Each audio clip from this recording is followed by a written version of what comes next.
নমস্কাৰ মৰমৰ ছাত্ৰ ছাত্ৰীসকল আমাৰ পঢ়ালি নামৰ এই ইউটিউব চেনেলটোলৈকে তোমালোক সকলোকে স্বাগতম জনাইছো।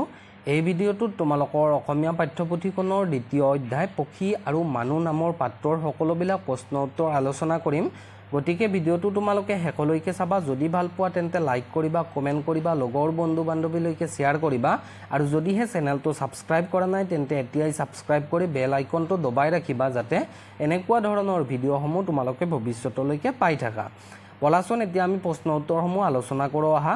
উত্তৰ ইয়াত যি তোমালোকৰ কোৱেশ্চন দিয়া আছে তাৰ ক নম্বৰ প্ৰশ্নটো হৈছে তোমালোকৰ সৰ্বধনু কেনেকুৱা প্ৰকৃতিৰ ৰজা আছিল আৰু উত্তৰটো লিখিবা সৰ্বধনু চিকাৰপ্ৰিয় ৰজা আছিল। এনেকৈ চমুকৈ লিখি দিবা উত্তৰটো তোমালোকে, ঠিক আছে।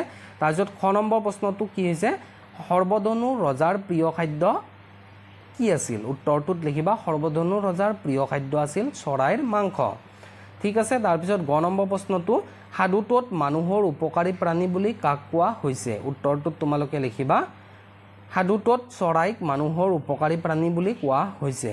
তাৰপিছত ঘ নম্বৰ প্ৰশ্নটো মধুকৰে বিয়া কৰোৱা ছোৱালীজনীৰ নাম কি আৰু উত্তৰটো তোমালোকে লিখিবা মধুকৰে বিয়া কৰোৱা ছোৱালীজনীৰ নাম হৈছে মাধৱী।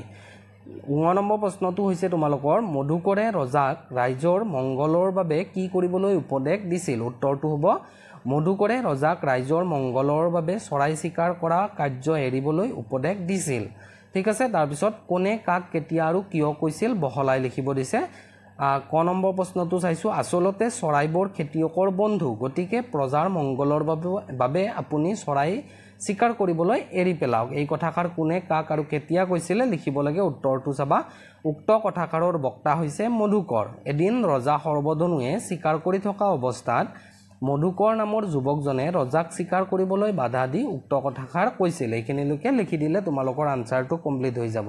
এতিয়া খ নম্বৰটো চাইছোঁ এই চৰাইজাক আপুনি লৈ যাওক, সিহঁতক আপুনি নিজৰ সন্তানৰ দলে লালন পালন কৰিব। এনেদৰে কোনে কৈছিল এতিয়া চাবা এই কথাষাৰৰ বক্তা হৈছে ৰজা মধুকৰ। এদিনাখন ৰজা সৰ্বধনু যেতিয়া ভিক্ষা খুজি খুজি মধুকৰৰ ৰাজ্যত উপস্থিত হৈছিল তেতিয়া ৰজা মধুকৰে সৰ্বধনু ৰজাক তেওঁলোকৰ ৰাজ্যত বৃদ্ধি পোৱা কীট পতংগ খাই শেষ কৰি ৰাজ্যখনক দুৰ্ভিক্ষৰ পৰা ৰক্ষা কৰিবৰ বাবে চৰাই এজাক উপহাৰ দি উক্ত কথাষাৰ কৈছিল, ঠিক আছে।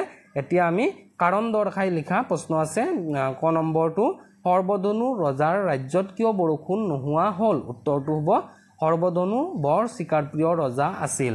তেওঁ সদায় চৰাই চিকাৰ কৰিছিল, ফলত তেওঁৰ ৰাজ্যত চৰাইৰ সংখ্যা কমি যায়, যাৰ ফলত কীট পতংগৰ সংখ্যা বাঢ়ি গ'ল।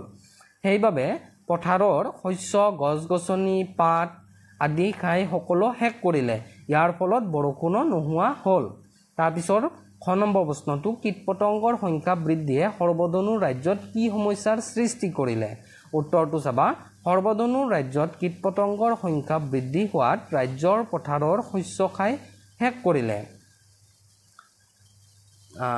তাৰপিছত গছ গছনি পাত লতা আদি সকলো শুকাই গ'ল, বৰষুণো নোহোৱা হ'ল, দেশত দুৰ্ভিক্ষই দেখা দিলে, ঠিক আছে।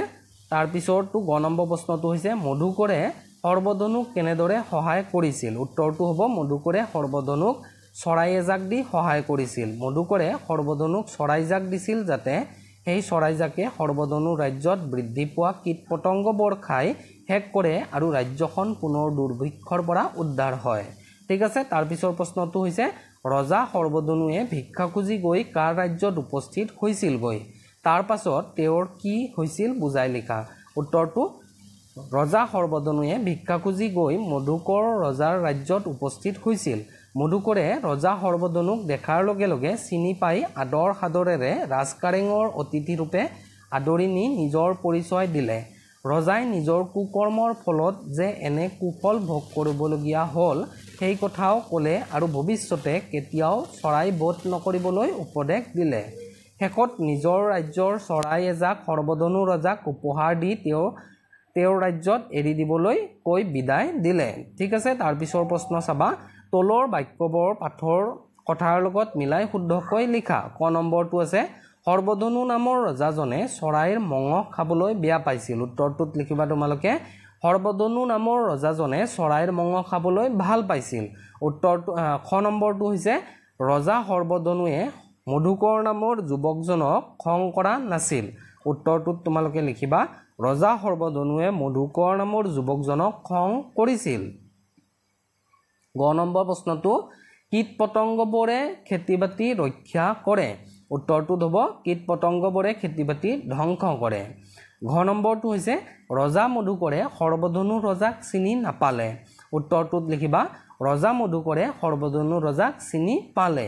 ঠিক আছে, তাৰপিছত বিপৰীত লিংগ বুজোৱা শব্দ সেইটো হ'ব ৰজা, ৰাণী, ল'ৰা, ছোৱালী, বন্ধু, বান্ধৱী।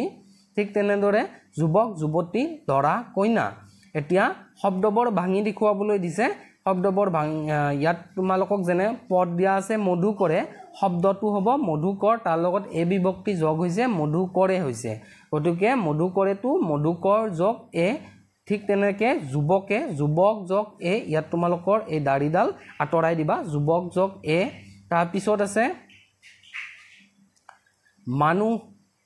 মানুহে মানুহ যোগ এ, চৰাই জাকক চৰাই জাক যোগ অক, ইয়াতো দাড়িডাল তোমালোকে আঁতৰাই দিবা। ঠিক আছে, তাৰপিছত ৰজাক ৰজা যোগ ক, কাৰেৰে কাৰ যোগ এৰে, দেশলৈ দেশ যোগ অলৈ, এনেকৈ লিখি ল'বা তোমালোকে। ঠিক আছে, পাঠৰ পৰা বিচাৰি উলিওৱা তলৰ তালিকাখনত বিশেষ্য বিশেষণ আৰু সৰ্বনাম পদবোৰ লিখা। তোমালোকক পাঠটোত থকা বিশেষ্য পদ, সৰ্বনাম পদ আৰু বিশেষণ পদ থকা শব্দবিলাক বিচাৰি বিচাৰি লিখিব দিছে। মই কেইটামান তোমালোকক ইয়াত উদাহৰণস্বৰূপে দিছোঁ, বাকী তোমালোকে এনেদৰে চাই পাঠটোৰ পৰা বিচাৰি বহীত লিখি ল'বা। ঠিক আছে, ইয়াতে মই বিশেষ্য দিছোঁ কিছুমান: পক্ষী, সৰ্বধনু, কপৌ, শালিকা, বগলী, ৰাজ্য, লতা, কীট পতংগ, মধুকৰ আদি। ঠিক তেনেদৰে ইয়াত বিশেষণ দিছোঁ সজ আৰু খং, আৰু সৰ্বনাম তেওঁ, আপোনাৰ, আপুনি, ময়ে, এইবিলাক হৈছে সৰ্বনাম। বাকীবিলাক তোমালোকে বিচাৰ খচাৰ কৰি লিখি ল'বা। ঠিক আছে, বিপৰীত অৰ্থবোধক শব্দ লিখিবলৈ দিছে এতিয়া: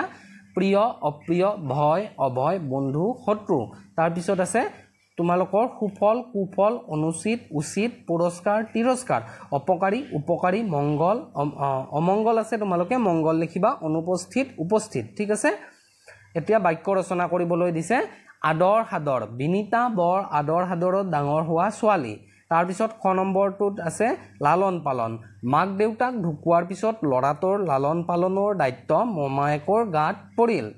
এতিয়া গ নম্বৰটো চাবা খেতি বাতি, অসমৰ বহু লোকে খেতি বাতি কৰিয়ে জীৱন নিৰ্বাহ কৰে। ঘ নম্বৰটো চৰাই চিৰিকটি, চৰাই চিৰিকটি মানুহৰ বাবে বৰ উপকাৰী প্ৰাণী। ঙ নম্বৰটো হৈছে গছ গছনি, গছ গছনি নাথাকিলে পৃথিৱীত মানুহৰ লগতে আন আন জীৱসমূহ জীয়াই নাথাকিব। তাৰপিছত প্ৰথম ছ নম্বৰটো কীট পতংগ, কীট পতংগ কিছুমান চৰাইৰ প্ৰিয় খাদ্য।